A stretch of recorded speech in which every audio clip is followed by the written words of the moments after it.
Welcome to the Scientific Montessori podcast, where we translate the latest academic research into Montessori-aligned practices and share insights to make parenting dramatically easier. This episode brings you the audio version of our article, Digging into Cultural Education. To explore more articles, visit scientificmontessori.com.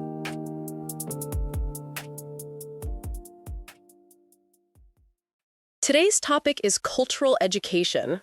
Your first question might be, what is cultural education? Just as schools have subjects like language arts, math, and science, Montessori education has areas such as language and mathematics. One of those areas used to be called cultural education.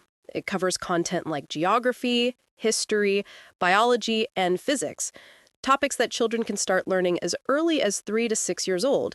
I said used to be called because the term culture was considered too broad and has been reconsidered.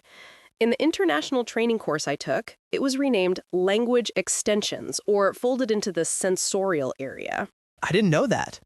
Cultural education probably isn't Maria Montessori's own term. It seems to have been coined later. Here's what Montessori herself said. We discovered that education is not something the teacher gives, but a natural process that develops spontaneously in the human being. It is not acquired by listening to words, but through experiences the child has in acting on the environment. The teacher's task is not to talk, but to prepare and arrange a series of motives for cultural activity in a special environment made for the child.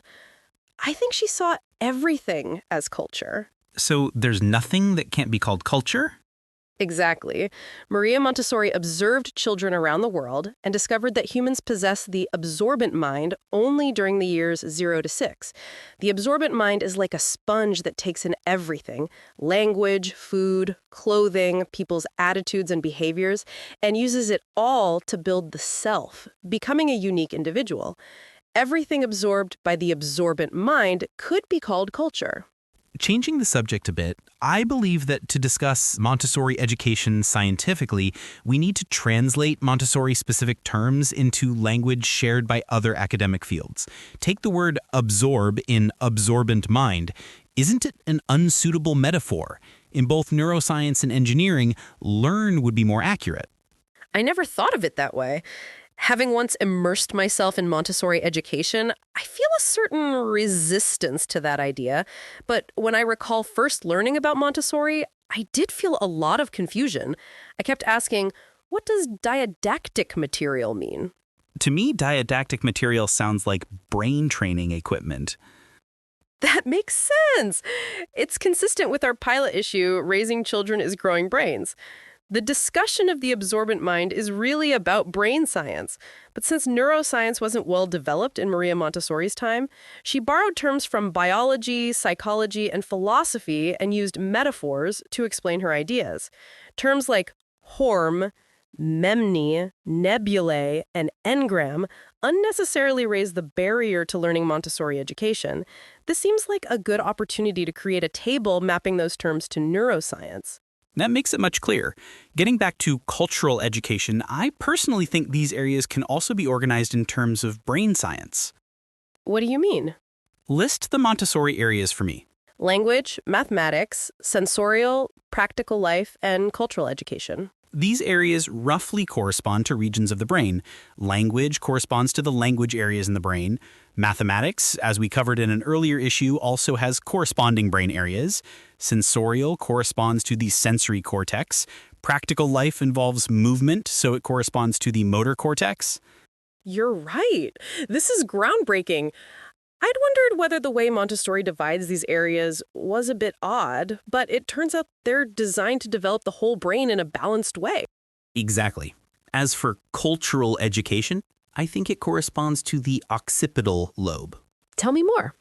I've been studying neuroscience lately, so I know a bit about the brain. The occipital lobe, at the back of the brain, handles vision, processing images, perceiving your position in space, and so on. I looked it up, and it recognizes the shape, color, and speed of movement of things you see. It also recreates what you've seen. It works with the hippocampus for memory and the prefrontal cortex for judgment, so you can decide, the light is red, so I shouldn't cross. It's also the area involved in viewing things and enjoying visual experiences. That's what cultural education corresponds to, or maybe we should call it knowledge education. Right. Isn't cultural education really training to expand knowledge? It doesn't matter whether the knowledge is about another culture or your own. It's simply about gaining knowledge and becoming more cultured, developing general education, like a culture course. A culture center. The English word culture is broad, but personally, I feel what we're really pointing at here is liberal education or cultivation. So it was liberal arts education all along. Exactly, liberal arts. So what should we do to cultivate liberal arts starting from ages 0 to 3? Liberal arts from ages 0 to 3, huh? Anything works really, but the biggest bottleneck isn't the environment. It's the parents and other adults. Mm-hmm. For example, families that visit art museums are different from those that don't. Their motivation toward art is different. True. The same goes for science museums. Did you go to art museums as a child? Actually, I grew up in Iwate Prefecture, northern Japan, where artwork was displayed all around town, so I didn't need to go to a museum. That's not fair. I got to see works by Shigeo Fukuda, a world-renowned Japanese graphic designer, for free. Learning from world-class art. Oh, if I say absorbing, you'll scold me again. Learning from world-class art. Learning. And it's not just art. Culturally rich towns let you feel culture in general. Literature, too. Iwate is brimming with traces of Kenji Miyazawa, the beloved Japanese poet and children's author from that region. If you grow up in a place without a local poet or author, you won't feel close to literature unless your parents engage with it themselves. In the end, for liberal arts from 0 to 3, move to a culturally rich city is a sad conclusion, but Morioka really is a cultural place. In my Montessori International course, a trainer from abroad said, "Enjoy outdoor concerts in the plaza with your baby." I thought, that's just overseas culture. But when I came to Morioka, the capital of Iwate Prefecture, there's a weekly evening street market called Yoichi with authentic string instrument performances and kids dancing along. Even the nearby Aeon Mall had flute trios. Exactly. At Yoichi, high school calligraphy clubs do live performances writing giant pieces. Walking around, you see statues of Kenji Miyazawa. There's Kogensha, a shop featuring traditional folk crafts from all over Japan. There used to be Iwaizumi Junmoku Kagu, a furniture shop whose motto was, "Wood that has lived for 300 years becomes furniture you can use for 300 years." Though it's close now. And adults are having a blast with sea urchin, oysters, local craft beer and wine. This is turning into a Morioka advertisement. But even in Fukuoka, in southern Japan, the Kyushu Symphony Orchestra held concerts that babies could attend. If you look, you can find things like that. True. There's usually something. Even if you don't search, you might try attending something you normally ignore, like sumo wrestling or rakugo, the Japanese art of comic storytelling. Whatever. Right. Culture isn't just about enjoying it. There's also this side of creating it. Culture is an accumulation of comprehensive arts. You could call it humanity's collective memory. Every region has its own culture, an aggregate of the activities of the people who've lived there. In simple terms, what have people done? That's shaped by script, language, customs, climate, and environment. When we say cultural education, it encompasses tremendous diversity. For example? Take writing systems. Not everyone uses the same script. Chinese people use Chinese characters. English speakers use the Roman alphabet. Japanese people use Japanese script, and each system developed differently. Ideographic scripts express meaning. Phonetic scripts express sound. These differences give rise to people who prefer manga and anime, or people who prefer music and podcasts. It's less about preference and more about aptitude. Interesting. Ultimately, human art may be an extension of language. Trace it back far enough, and you reach the cave paintings at Lascaux or Altamira. At its core, culture begins with expressing what you want to express. Art came first. Then art developed, and writing and numbers emerged. Those developed further into scholarship and technology. What about religion? Religion? That came even before writing and numbers.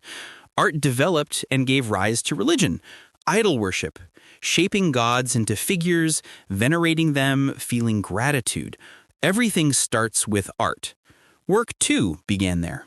To apply this to children's education, should we trace that history? Cultural education sounds vague, but essentially you should have something you want to express and develop the habit of expressing it. First, it's important to have something you want to express.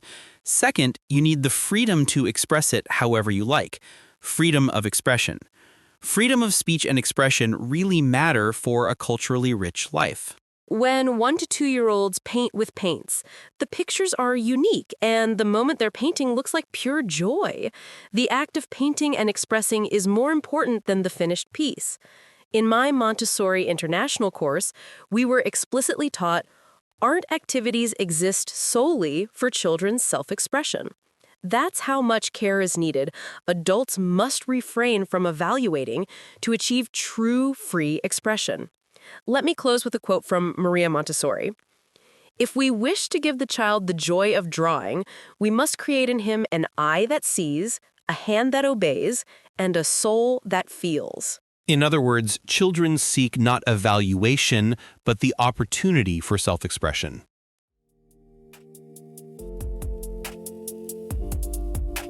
Thank you for listening to the Scientific Montessori podcast. We hope today's episode helped you see how research and Montessori principles can make parenting simpler and more meaningful. For more articles and resources, visit scientificmontessori.com and join us again next time.